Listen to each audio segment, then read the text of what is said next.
بسم الله الرحمن الرحيم. يا أيها الإنسان إلى ربك كدحا فملاقيه.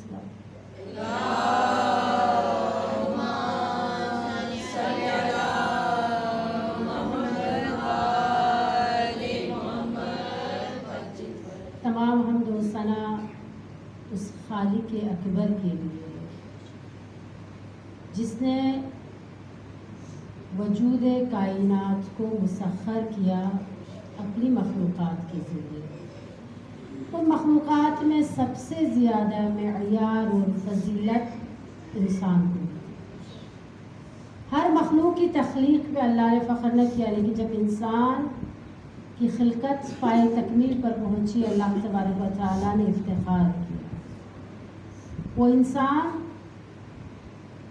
جس کے لیے کائنات بنائی، اس انسان کا معیار رکھا اس کی انسانیت. اگر انسان اپنی انسانیت کے مدارج کو طے کرے تو انسان اتنا اکمل بن جاتا ہے، اتنا اتم بنتا ہے، وہ مسجود ملک بن جاتا ہے. وہ اس مقام پر پہنچتا ہے کہ دنیا میں رہتے ہوئے مقام محمود کا نظارہ کرے. مقام محمود وہ مقام ہے جس میں انسان دوسروں کی شفاعت کرتا ہے. جسے ہم زیارت عاشورہ میں بار بار تکرار کرتے ہیں نا کہ خداوند ان یبلغنی المقام المحمود، مجھے اس مقام پر پہنچا کہ میں دوسروں کی شفاعت کے قابل بن جاؤں. وہ انسان جسے اللہ نے اتنا خوبصورت پیدا کیا، اتنا خوبصورت بنایا، اس انسان سے اللہ سوال کر رہا ہے، هل أتى على الإنسان حين من الدهر لم يكن شيئا مذكورا إنا خلقنا الإنسان من نطفة أمشاج نبتليه فجعلناه سميعا بصيرا إنا هديناه السبيل إما شاكرا وإما كفورا. انسان سے 3 سوالات خدا کر رہا ہے. پہلا سوال کیا حل کے ذریعے ہم کوشچن کرتے ہیں، حل اتی علی الانسان حین من الدهر لم یکن شیئا مذکورا. کیا انسان ایک ایسی جگہ پر کھڑا تھا، ایک ایسے مقام پہ کھڑا تھا کہ اس کا کوئی اسٹیٹس نہیں تھا، اس کا کوئی نام و نشان نہیں تھا، اسے کوئی جانتا نہیں تھا. انا خلقنا الانسان من نطفۃ امشاج، پھر ہم نے انسان کی تخلیق کر دی. فجعلناه سمیعا بصیرا، 2 نعمتوں کا اللہ ذکر کرے. قرآن نے 77 مرتبہ اسے ریپیٹ کیا اللہ نے. سمیعا بصیرا، میں نے سماعت دی ہے، میں نے بصارت دی ہے. انا ہدیناہ السبیل، صرف سماعت و بصارت پہ اللہ نے اکتفا نہیں کیا ہے، اس کے بعد رول و راج ہوئے کا بھی بتایا ہے، سبیل حق اور سبیل باطل کا بھی بتایا ہے. اما شاکرا و اما کفورا، اب تمہاری مرضی ہے کہ تم میرے پاس پلٹ کر آ جاؤ، تم شاکر بن کر آ جاؤ یا کافر بن کر آ جاؤ. اللہ تبارک و تعالیٰ نے اس انسان کی معرفت کے لیے ایک معیار قرار دیا. وہ معیار ہے علی و اولا ہے. اس معیار پہ پرکھا جائے گا، ہمیں ان کی محبت و مودت میں دیکھا جائے گا کہ ہم کس حد تک معراج انسانیت تک پہنچنا چاہتے ہیں. کیونکہ اگر علی جیسے اکمل امام مجھے دیے ہیں، ان سے میں متصل ہوں، ان سے متصف ہوں، ان کو میں اپنا آئیڈیل مانتی ہوں، تو کیا ان کی کردار کی کوئی جھلک میری زندگی میں نظر آ رہی ہے؟ اگر نظر آ رہی ہے تو امیر المومنین نہج البلاغہ خطبے میں ارشاد فرماتے ہیں، اول دین معرفتی و کمال معرفتی توحیدی و کمال توحیدی. اب انسان کو مجبور ہوتا ہے انسان سوچنے پہ. معرفت کا کمال اقرار ہے، اقرار کا کمال اس کی تصدیق کرنا ہے، تصدیق کا کمال توحید ہے. اللہ نے پہلے عمل رکھا، اس کے بعد اس کا رزلٹ رکھا کہ کمال توحید اس کی تصدیق کرنا ہے. تصدیق کیسے کرتے ہیں؟ ہم اپنے اعضاء و جوارح سے کرتے ہیں. خواہران عزیز، کیلیفورنیا یونیورسٹی ہے، دنیا کی مثلا بہت بڑی یونیورسٹی کہلاتی ہے. اس یونیورسٹی کے اندر جس طرح ہم لوگ تبرک بانٹتے ہیں نا، وہاں کے اسٹوڈنٹ جو ہیں ہر جب بھی محرم آتا ہے تو امام علی کے خطبے کو نکالتے ہیں، اس کی کاپی کرتے ہیں اور بکلیٹس بانٹتے ہیں. یونیورسٹی کے اسٹوڈنٹ ہیں. تو ایرانی کچھ اسٹوڈنٹس نے ایسا کام کیا. امام علی کا ایک خطبہ دنیا کی بے ثباتی کے بارے میں، اس خطبے کا اس کی کاپی کر لی اور سارے اسٹوڈنٹس کو دے دیا. تو جیسے باقی مسلمان اسٹوڈنٹس نے دیکھ لیا، پڑھ لیا، ہاں علی کا خطبہ ہے، ختم. ایک گورے کو بھی وہ خطبہ مل گیا. وہ اپنے گھر لے کر جاتا ہے، اسے 2 مہینے مسلسل اسٹڈی کرتا ہے. وہ کہتا ہے کہ ہر روز میں اس خطبے کو پڑھتا ہوں، ایک نئی چیز مجھے ملتی ہے، ہر روز ایک نئی چیز مجھے مل رہی ہے. 2 مہینے بعد وہ اسٹوڈنٹس کے پاس آتا ہے جنہوں نے یہ بکلیٹ تقسیم کی تھی. ان کے پاس جا کر کہتا ہے کہ مجھے اس رائٹر سے ملنا ہے جس نے یہ کتاب لکھی ہے. تو وہ ایک دوسرے کو دیکھنے لگتے ہیں کہ ہم اس رائٹر کو کہاں سے لے کے آئیں.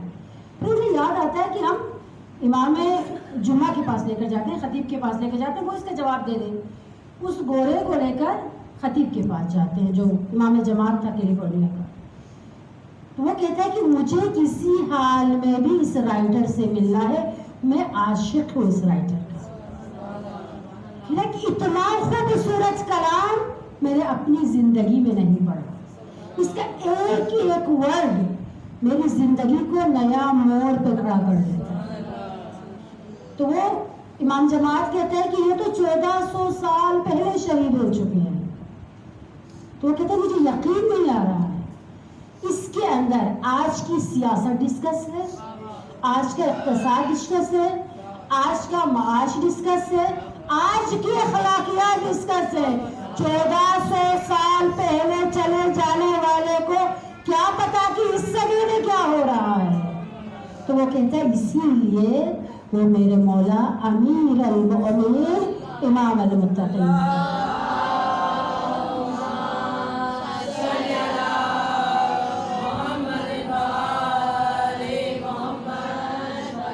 وہ کہتا ہے کہ میں نہیں جانتا وہ کون ہے، لیکن میں جانتا ہوں کہ جس مکتب سے اس کا تعلق ہے وہ مینارہ علم ہے، وہ علم کا مخزن ہے، وہ نور علم ہے. جو بھی اس نور سے متصل ہوگا اس کا سودا کبھی گاٹھے کا نہیں ہوگا. میں نہیں جانتا، لیکن میں اس کتاب کے رائٹر پر ایمان لے کر آتا ہوں. یہ نہج البلاغہ کے ایک خطبے کے بارے. اور ہم ان خوش قسمت اقوام میں سے قوم ہے جس کے پاس نہج البلاغہ جیسی کتاب ہے، جس میں مجھے میرے سونے کا بتایا، میرے کھانے کا بتایا، میرے بولنے کا بتایا، ایون کہ مجھے کس ٹائم بولنا ہے، کس ٹائم خاموش رہنا ہے، اس تک میرے مولا نے مجھے بیان کیا. آیا ہم اس طرف جا رہے ہیں؟ کتنا نالج ہے میں اور آپ کے پاس نہج البلاغہ کا. جب امام سے پوچھا گیا یا علی آپ نے اتنی طاقت کیسے پیدا کی، آپ نے باب خیبر کو اکھاڑا، امام نے کیا چولا تھا؟ ما قلعت باب الخیبر لا طاقت جسمانی بل عیدت بطاقت ربها و بنور ربها. علی نے یہ جسمانی طاقت سے نہیں اکھاڑا، 2 طاقتیں جو اللہ نے عطا کی ہے. عبادت کے ذریعے اللہ سے نور لیا میں نے. ما قلعت باب الخیبر لا طاقت جسمانیہ بل عیدت بطاقت ربها. وہ طاقت، وہ انرجی جو اللہ نے عبادت کے ذریعے علی کو عطا کی، اس سے باب خیبر کو اکھاڑا ہے میں نے. اسی لیے میرے مولا فرماتے ہیں اعظم آیت منی، مجھ سے بڑی کوئی آیت ہے دنیا میں. اعظم اکبر من، مجھ سے بڑا کوئی معجزہ ہے دنیا میں. امام سوال کر رہے ہیں ہم سے. ان سوالات کو اگر ہم ڈھونڈیں تو ہم صرف علی کو رسم میں دیکھتے ہیں، جنگوں میں دیکھتے ہیں، لیکن علی کی عبادت میں ہم نہیں دیکھتے.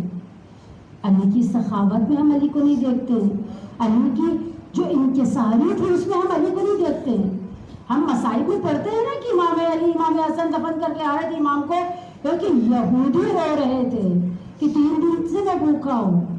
لیکن کیا یہ جذبہ، یہ ایثار میں اور آپ کے اندر موجود ہے؟ 1980 کی دہائی میں ایک کانفرنس ہوتی ہے تل ابیب میں، اسرائیل کا جو دارالخلافہ ہے، دارالحکومت میں. وہاں پر فرانسس نامی ایک مفکر ہے امریکن، وہ کہتا ہے کہ تم لوگ جانتے ہو شیعہ ایک پرندہ ہے، اس پرندے کے دو پر ہیں، ایک پر اس کا سرخ ہے، ایک پر اس کا سبز ہے۔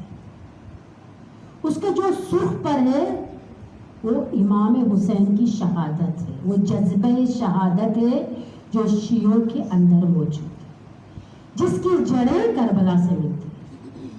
اور یہ قوم کبھی بھی دب نہیں سکتی، جو قوم مرنا جانتی ہے وہ جینا بھی جانتی ہے۔ یہ امریکن مفکر کہتا ہے کانفرنس کے اندر، کہتا ہے کہ اس قوم کو تم دبا نہیں سکتے ہو، یہ کسی غلط بات پہ خاموش بھی نہیں رہتی۔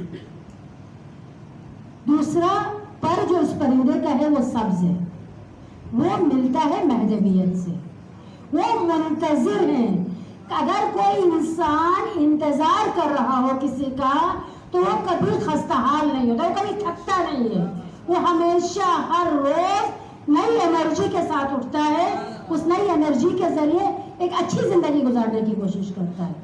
کہتے ہیں یہ صرف دو نہیں ہیں، اس کا ایک ڈھال بھی ہے، ایک زرہ ہے جو ان تک پہنچنے والے تیروں کو اپنے اوپر لیتا ہے، ان تک پہنچنے نہیں دیتا ہے۔ تو سب حیران ہو گئے کانفرنس کے لوگ کہ وہ کون ہے؟ کہتے ہیں ولایت فقیہ، مرجعیت کا سسٹم جو تشیع کے اندر ہے وہ زرہ ہے، جس نے کربلا کو بھی بچایا ہے، جس نے مہدویت کو بھی بچایا ہے۔ ہم جو پالیسیز کرتے ہیں، چاہے وہ سیاسی ہو، اقتصادی ہو، فرہنگی ہو یا اخلاقی ہو، وہ تمام تیر یہ زرہ اپنے اوپر لے لیتا ہے، یہ کربلا تک پہنچنے نہیں دیتا۔ وہ کہتے ہیں ایک کام کرو، کربلا کو بھی ڈیمیج کر دو گے، مہدویت کو بھی ختم کرو گے۔ وہ مفکر کہتا ہے فرانسس جو امریکن، وہ کہتا ہے کہ ولایت فقیہ میں رکھ نہ ڈال دو، شکوک اور شبہات پیدا کرو مرجعیت کے درمیان۔ جب یہ منتشر ہو جائے گا تو اس قوم کو تم لگ کر سکتے ہو، کوئی کچھ نہیں کر سکتا۔ اصل بات پڑھے محمد علی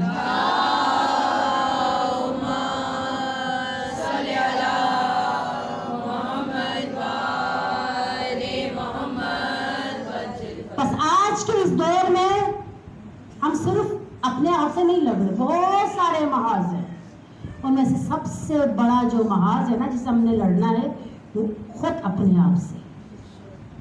ہم کیسے لڑیں؟ سب سے پہلی چیز، میں خود کو کیسے پہچان؟ اللہ قرآن میں کہہ رہا ہے ان اللہ اشترى من المؤمنین انفسهم واموالهم بان لهم الجنہ۔ میں خریدار ہوں، بے شک خدا خریدار ہے انسان کا، اس کے نفس کا خریدار خدا ہے، اس کے مال کا خریدار خدا ہے۔ اب مجھے خود کو پہچاننا ہے کہ میں اپنا خریدار کس کو بناؤں؟ خود شناس۔ جب تک میں اپنے آپ کو نہیں پہچانوں تو میں لوگوں کو کیسے پہچان سکتی ہوں؟ میں خدا کو کیسے پہچان سکتی ہوں؟ میں وقت کے منجی کو کیسے پہچان سکتی ہوں؟ انسان جب خود شناس بنتا ہے تو وہ اپنی قیمت کا اندازہ کرتا ہے، وہ اپنی قیمت کو بہت چھوٹی چیزوں پہ نہیں بیچتا ہے۔ بنی اسرائیل پہ اللہ لعنت بیچتا ہے نا کہ وہ لوگ آیات خدا کو چھوٹی چھوٹی قیمت پہ بیچ رہے ہیں، کم قیمت پہ بیچتے ہیں، چھوٹا سودا کرتے ہیں۔ اور یہاں پر اللہ ہم سے کہتا ہے کہ میں تمہارا خریدار ہوں، تمہارے نفس کا، تمہارے مال کا، بہت کم قیمت پہ اپنے آپ کو کبھی نہ بیچنا۔ میری قیمت کب بڑھے گی؟ میں سمے تمار ایک کھجور فروش تھا، قیمت کیسے بڑھی؟ دامن علی سے متصل۔ سلمان فارسی ایک عام انسان تھا، معصوم نہیں تھا، اس مقام 10ویں درجے ایمان پر کیسے پہنچا؟ اباذر غفاری بوزر سے اباذر کیسے بن گیا؟ لیکن وہ کمپرومائز نہیں کرتے تھے ولایت کے مقابل کسی چیز کو۔ اباذر کے بھوک کی وجہ سے پیٹ پر پتھر باندھا ہوتا تھا، وہ چیختا تھا تاکہ ہمسائے کو پتا چلے اباذر کے گھر میں کچھ پک رہا ہے، لیکن اس نے کبھی کمپرومائز نہیں کیا علی کے مقابل میں کسی اور۔ آج وقت کا امام کتنا ٹائم ہوتا ہے ہم امام کو یاد کرتے ہیں، امام فرماتا ہے کہ میں تمہارے بہت قریب ہوں، یا صاحب الزمان کہتے ہو میں تمہارے سامنے کھڑا ہوتا ہوں، لیکن اس امام کو ہم نے کتنا مظلوم رکھا ہو۔ ہم کربلا والوں پر روتے ہیں کہ کربلا والوں نے، بہت سارے لوگوں نے امام کا ساتھ نہیں دیا۔ کیا آج میں اور آپ اپنے وقت کی امام کا ساتھ دے رہے ہیں؟ ہم صبح اٹھ کے کہتے ہیں جب صبح کی اذان ہوتی ہے امام عصر اپنے ہر چاہنے والے کے گھر کی طرف نگاہ کرتا ہے، کوئی اٹھ کے مجھ سے کہے اللہم رب النور العظیم، کہ خدا بندہ تو نور عظیم میں مجھے میرے منجی سے ملا، میرے امام حجت سے ملا۔ جب آپ کا معیار ایسا بلند ہوگا تو امام زمانہ فرماتے میں خود تمہارے پاس آؤں گا، تمہیں میرے پاس آنے کی ضرورت نہیں۔ پھر اللہ جب آپ اپنی کوالٹی کو بڑھاتی ہیں تو اللہ آپ کا خریدار بن جاتا ہے۔ جب اللہ خریدار بنتا ہے تو انسان کا مقام اتنا بلند ہوتا ہے کہ خدا بندہ تبارک و تعالی کی طرف راغب ہوتا ہے، پھر وہ سفر کرنا شروع کرتا ہے۔ ایک سفر ہے نماز کا سفر، ایک سفر ہے عرفان کا سفر۔ عرفان کا سفر بہت نیچے رہ جاتا ہے، وہ مقام ناز پر پہنچ جاتا ہے۔ مقام عرفان انسان دنیا سے لا تعلق ہوتا ہے، لیکن مقام ناز میں صرف خدا نظر آتا ہے، اسے اپنا آپ بھی نظر نہیں آتا۔ اس مقام میں بازگشت نہیں ہوتی، وہ اتنا آگے چلا جاتا ہے کہ مقام محمود یا معراج انسانیت جس کا اللہ تبارک و تعالیٰ نے انسان سے وعدہ کیا ہے کہ انسان اگر تم اپنی خودی کو سمجھ کر، خود شناس بن کر، ولی شناس بن کر، خدا شناس بن کر اگر تم ایک دن کی زندگی گزارو گے تو دوسروں کی 70 سال کی زندگی سے تمہاری ایک دن کی زندگی کی قیمت زیادہ ہوگی۔ صلی اللہ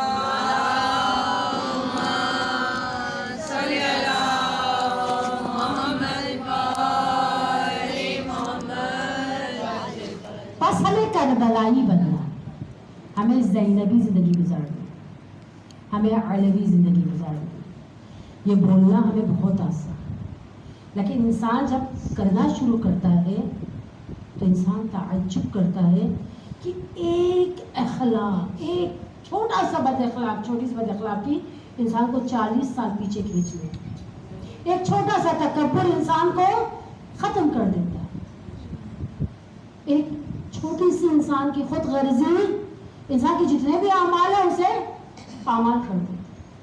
چھوٹی چھوٹی چیزیں ہیں، یہ چھوٹی چیزیں آہستہ آہستہ امام سجاد فرماتے ہیں جب انسان پہلی مرتبہ کوئی بد اخلاقی کرتا ہے یا برائی کرتا ہے تو انسان کا جو دل کا آئینہ ہوتا ہے نا اس میں دبا پڑ جاتا ہے۔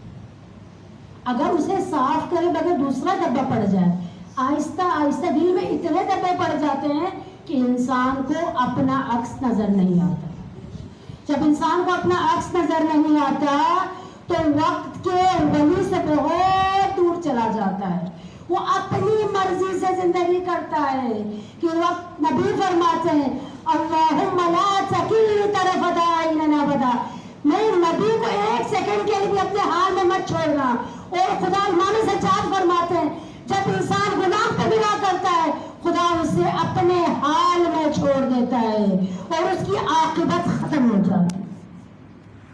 ایک بہت بڑے آیت اللہ تھے ہم کے، وہ امام رضا کے حرم میں جاتے ہیں، خود شناسی کو بہترین اگر مثال دیں تو اس سے بڑھ کر کوئی مثال ہمیں اپنی زندگی میں نہیں ملتی کہ ہم اپنی قیمت کو کیسے بڑھائیں، اپنے آپ کو کیسے قیمتی بنائیں کہ خدا فرماتا ہے میں خریدار۔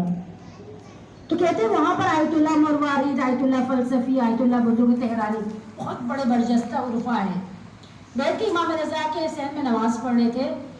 تو وہ عالم کہتا ہے میں نے جا کے پوچھا امام معصوم کا روزہ ہے، میں امام کے روزے میں آیا ہوں تو بہترین دعا زندگی کے لیے کیا مانگنی چاہیے؟ تینوں نے یہ زبان ہو کر بولا عاقبت بخیر کی دعا مانگ۔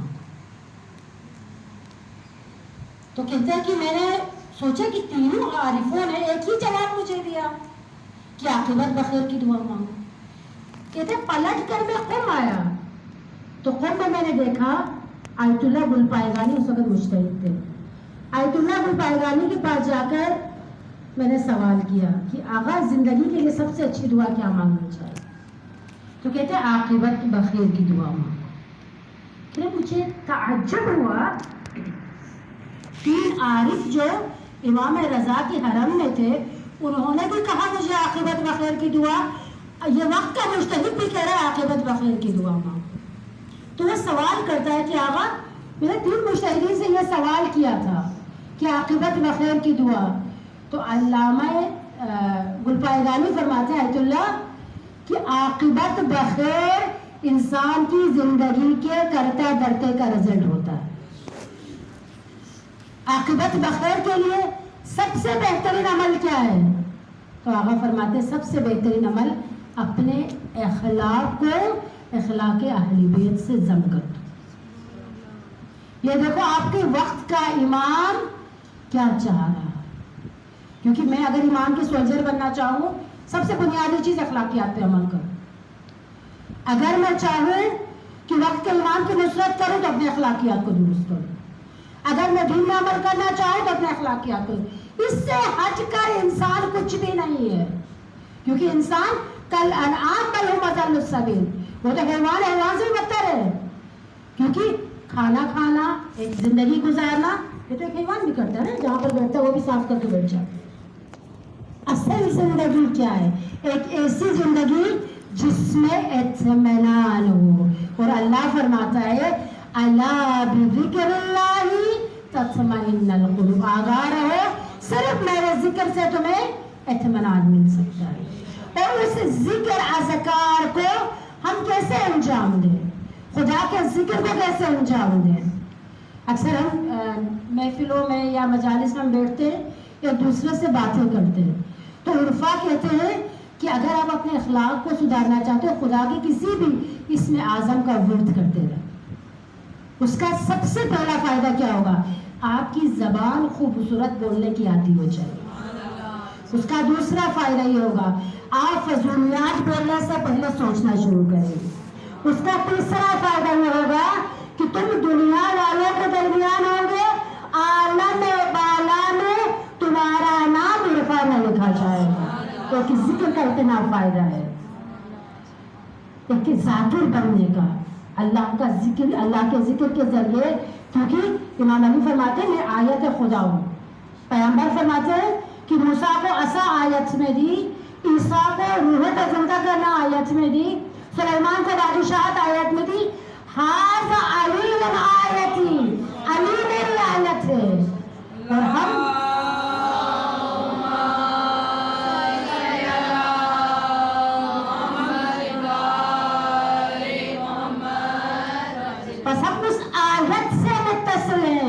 اپنے آپ کو بھی آیت بنانے کی کوشش کریں. ہم زیارات پڑھتے ہیں، زیارت میں زیارت عاشورہ کا ضرور مطالعہ کریں، شرح زیارت عاشورہ ضرور پڑھا کریں. زیارت عاشورہ نے ہمیں خدا سے مانگنے کا سلیقہ سکھایا، خدا سے باتیں کرنے کا طریقہ بتایا. آیت اللہ بہجت کے استاد آیت اللہ قاضی خواب میں آتے ہیں. آیت اللہ بہجت پوچھتے دنیا میں کوئی حسرت ہے؟ ایک حسرت رہ گئی، کاش کہ میں ہر نماز کے بعد زیارت عاشورہ پڑھتا. کیونکہ جو زیارت عاشورہ پڑھتا ہے اس کا مقام اتنا بلند ہے میں تصور بھی نہیں کر سکتا. زیارت عاشورہ میں ہم اعلان کرتے ہیں کہ خدا بندہ ہمیں ان لوگوں میں سے قرار دے جو اہل بیت جن سے صلح کرتے ہم ان سے صلح کرتے. اہل بیت نے جس سے دشمنی کی ہم ان سے دشمنی کرتے. اہل بیت کی سب سے بڑی دشمنی کیا تھی؟ امام سجاد فرماتے ہیں کربلا میں اتنے زخم کھائے امام نے، شکایت نہیں کی امام سجاد. اللہ سے اپنی مناجات میں شکایت کس چیز کی کر رہے؟ اللہم الیک اشکو بالنفس الامارہ. خدا بندہ سجاد تجھ سے اپنے نفس امارہ کی شکایت کر. ہمیں بھی کس چیز کی شکایت کر جائے؟ اپنے آپ کے. جب تک ہم اپنے آپ کو نہیں سدھاریں گے ہمارا خریدار کوئی بھی مل جائے گا، خدا نہیں ملے گا. خدا کو خریدار بنانے کے لیے آپ کو خریداری کے قابل بننا پڑے گا.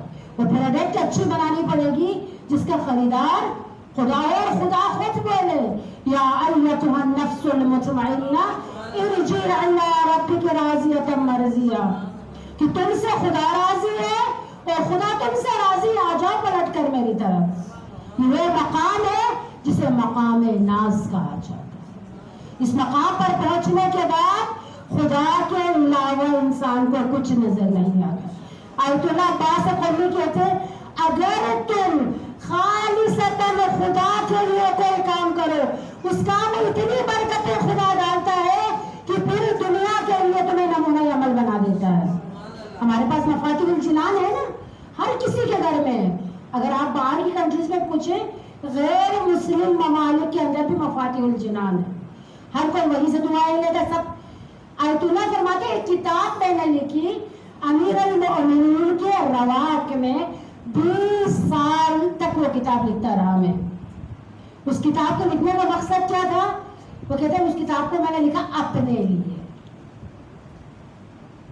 کسی نے جب میں مفاتیح الجنان کیا کہ اس کا نام و نشان تک آج نہیں ہے، کوئی اسے پڑھتا نہیں ہے۔ جب مفاتیح الجنان میں لکھ رہا تھا تو میرے بہت سارے فرینڈس نے آ کے کہا عباس قمی یہ کتابیں کیوں لکھ رہے ہو آپ؟ کیونکہ دعائیں تو لوگ پڑھتے نہیں ہیں، اس لکھنے کا فائدہ نہیں ہے۔ تو کہہ رہے میرے دل میں ایک بات آ گئی، میں نے کہا کہ ایک کتاب پہ 20 سال میں نے لگایا، اس کتاب کا تو کسی نے نہیں پڑھا، کسی نے پبلش تک نہیں کی۔ میں نے کہا کہ اس کتاب کو میں جناب سیدہ کے لیے ہدیہ کرتا ہوں۔ یہ خود آقا کے الفاظ، اس کے بعد جو بچے گا وہ مجھے ملے گا۔ کہہ رہے کہ میں اس کتاب کو لکھنے کے بعد پبلش نہیں کیا تھا، خام کتاب موجود تھی۔ میں آیا قوم میں، وہاں پر ایک صاحب نماز جماعت پڑھا رہا تھا، میں بھی چلا گیا وہاں۔ کہہ رہے کہ وہاں پر جب میں گیا تو اس کے پاس کتاب نہیں تھی دعاؤں کی۔ آیت اللہ قمی سے کہا کہ اگر آپ کے پاس کوئی کتاب ہو، ابھی آپ نجف سے آئے ہو، مجھے کتاب دے دو۔ تو اسے کہا کہ میرے پاس کتاب تو ہے لیکن میں نے ہاتھ میں لکھی ہوئی کتاب ہے، اس کی پبلش وغیرہ نہیں ہوئی۔ وہ صفحے دے دیتا ہے اسے، وہ اعمال بھی کراتا ہے، اسی سے مجالس بھی پڑھتا ہے۔ ایک دن عباس قمی کا باپ گھر میں آ کے کہتا ہے بیٹا کاش اس عالم کی طرح تم بھی اتنے اچھے ہوتے، وہ اتنی اچھی مجالس پڑھ رہا ہے، اتنی اچھی دعائیں کر رہا ہے، قوم سے باہر بھی نہیں گیا ہے، تم نجف جا کر بھی اتنی اچھی مجالس نہیں پڑھ سکتے ہو۔ عباس قمی خاموش، کہتے ہیں 2 وجوہات کی وجہ سے میں خاموش ہو گیا۔ ایک میرے باپ کے احترام کی وجہ سے کہ میرے کہنے پر میرے باپ کو شرمندگی نہ ہو جائے۔ دوسرا اس کتاب کو میں نے جناب سیدہ کے لیے ہدیہ کیا تھا۔ اب میرا حق نہیں تھا کہ میں یہ کہہ دوں یہ کتاب میری ہے، جبکہ وہ عالم خود عباس قمی کی کتاب سے پڑھ رہا تھا۔ عباس قمی بیٹھ کر دیکھ رہا تھا، لوگوں نے بھی کہا آپ نہیں پڑھ سکتے، عباس قمی نے لب شاہی نہیں کی۔ کہتا اس کی برکت ہے کہ آج مفاتیح الجنان ہر شیعہ کے گھر میں موجود ہے۔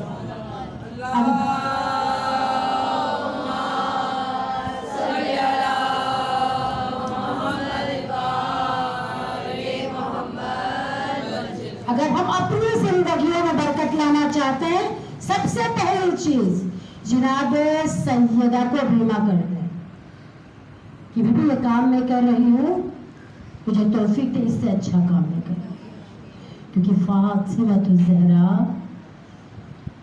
جہاں پر بھی اہل بیت کا ذکر ہوتا ہے وہاں پر سیدہ موجود ہوتی ہے۔ یہ ہم سب کا عقیدہ ہے۔ ہم بھی جانتے ہیں کہ ہماری مجلس میں بھی بیوی ہوں گی، معلوم نہیں کس خوش قسمت خاتون کے پیروں میں بیٹھ کر رو رہی ہوں، لیکن اپنا کردار، اپنی گفتار، اپنے اعمال کو فاطمی کیسے بنا۔ یہ ایام زینبیہ ہے، ایام حسین 10 محرم تک۔ اصل امتحان اہل بیت 10 محرم کے بعد شروع ہوا۔ جب امام سجاد سے پوچھا گیا نا کہ مولا آپ ہمیشہ شام اور کوفے کو یاد کر کے کیوں روتے ہیں؟ شہادت آپ کی میراث۔ امام سجاد فرماتے ہیں شہادت ہماری میراث ہے، ماں بہنوں کا سر برہنا، بازاروں سے گزرنا سادات کی میراث نہیں۔ عزاداروں، میرے خواہر نے مسائل حضرت عباس کے پڑھے ہیں مرثیہ میں،